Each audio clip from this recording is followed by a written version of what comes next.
Salut internet, bienvenue sur Let's Talk About Movies, les podcasts qui vous tiennent au courant de l'actualité de vos super-héros adaptés en film. Ça fait un moment que je vous ai pas vu et je dois vous le dire, vous m'avez un peu manqué, donc je suis quand même content de faire cette nouvelle vidéo. On va commencer avec les news, on en a des bonnes et des moins bonnes, mais en tout cas, on fait ça tout de suite. Let's Talk About Movies, ça commence tout de suite, accroche-toi et mange ça avec tes yeux. News numéro 1. Les Gardiens de la Galaxie, réalisé par James Gunn, a été le succès de cet été. Un véritable succès interplanétaire, il a réalisé exactement 280 millions de dollars. Génial. Personnellement, je pense que c'était le meilleur film Marvel qui m'a été permis de voir. Vraiment, j'ai adoré.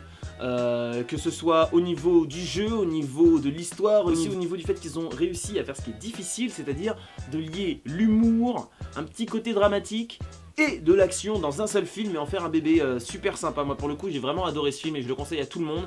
La 3D n'est franchement pas si utile que ça, donc vous prenez pas la tête à payer plus cher. Mais en tout cas ceux qui ne l'ont pas encore vu, allez le voir, ou sinon vous devriez mourir.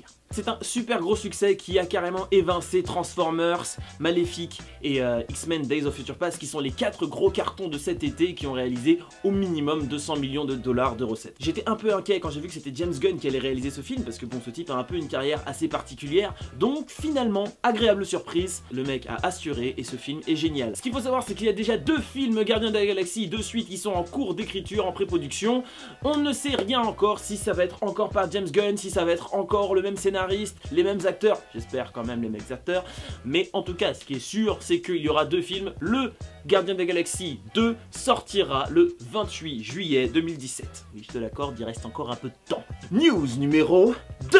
Dwayne Johnson, on en avait parlé dans un épisode précédent où il avait laissé traîner le doute qu'il pourrait interpréter Black Adam ou Shazam dans le prochain film d'ici. Et ça a été confirmé, il interprétera Black Adam. Personnellement, j'ai déjà dit mon avis sur ce type là, je trouve que c'est un bon acteur mais qui choisit de très mauvais films. Donc j'espère que pour une fois on va voir un bon film avec un The Rock, Dwayne Johnson au top, plein de testostérone comme on l'aime, mais sans jouer la petite fée des dents. Ça c'est interdit tu vois.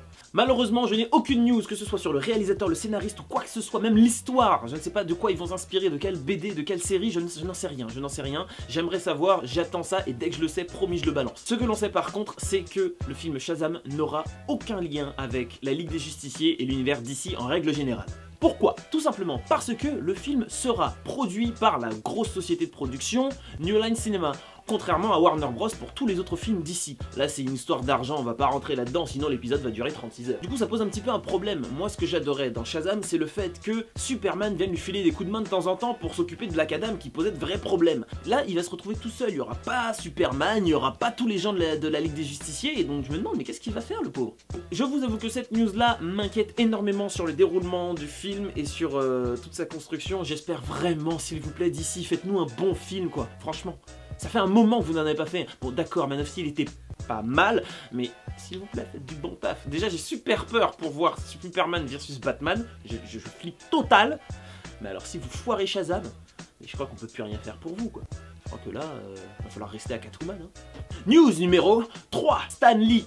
Je pense que si tu ne sais pas qui est Stan Lee, tu ne devrais même pas regarder cette vidéo, a annoncé qu'il y aura bien un spin-off sur La Veuve Noire. Si tu ne sais pas ce qu'est un spin-off non plus, là concrètement je ne peux rien faire pour toi, mais surtout un film entièrement dédié à Black Panther. Alors Black Panther n'est pas extrêmement connu en France, mais c'est un super-héros très intéressant, particulièrement pour moi pour une raison très évidente, c'est le premier super-héros noir. Black Power. C'est un super-héros qui est super cool parce qu'il a des super pouvoirs très intéressants, mais surtout, il a des bottes en vibranium.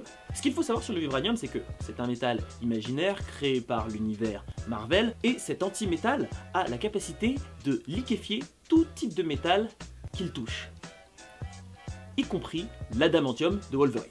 Donc en gros, Black Panther, c'est théoriquement le seul type qui peut vraiment foutre une vraie raclée à Wolverine.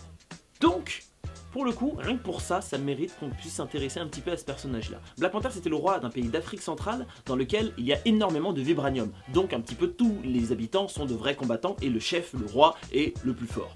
Ce Black Panther a un jour eu besoin de l'aide des 4 Fantastiques pour vaincre un super vilain. Une fois qu'il s'était associé aux 4 Fantastiques, il s'est rendu compte qu'il y avait tout un tas d'organisations comme les Avengers qui luttaient pour le bien et contre tous les vilains qui font des choses pas bien dans le monde.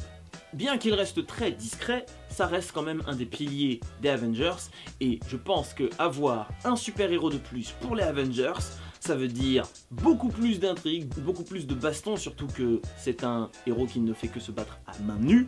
Donc là pour le coup ça veut dire encore plus de kung-fu, on en avait déjà pas mal avec la Veuve Noire, mais là ça va être encore vraiment pas mal. Donc j'ai vraiment hâte de voir ce qu'ils vont pouvoir faire avec ce super-héros, et surtout ils n'ont pas intérêt de le foirer, parce que pour une fois qu'il y a un Africain qui a une production américaine autour de lui, bah moi je trouve que c'est déjà pas mal, hein. Faut faire les choses bien, donc respectez un petit peu l'Afrique, et faites-moi un bon Black Panther, s'il vous plaît, Marvel. De toute façon, j'ai pas trop d'inquiétude pour Marvel parce qu'ils ont l'habitude de faire des bons films, contrairement à DC. J'en profite parce que Fly il est pas là, donc je peux me permettre de dire un petit peu de merde sur DC, tu vois. C'est toutes les news que j'ai pour vous cette semaine, j'espère que ça vous a plu. Je vous retrouve d'ici 2-3 semaines, histoire de faire un nouvel épisode avec encore plus de super-héros, avec encore plus de comics, et tous ces trucs là qu'on aime bien. D'ici là, regardez de bons films, et à la prochaine.